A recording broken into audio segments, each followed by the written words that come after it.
Hey, jeg hedder Thomas Larsen, og jeg vil komme med en lille anbefaling om fyrværkeri, selvfølgelig.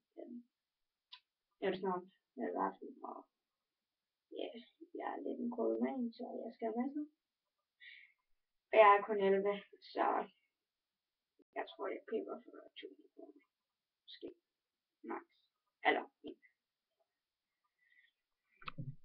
Så mener stjernø kysterne hos AFA.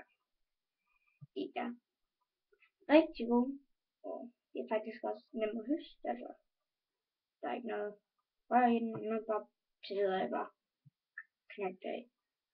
Og en lille sjovlejer.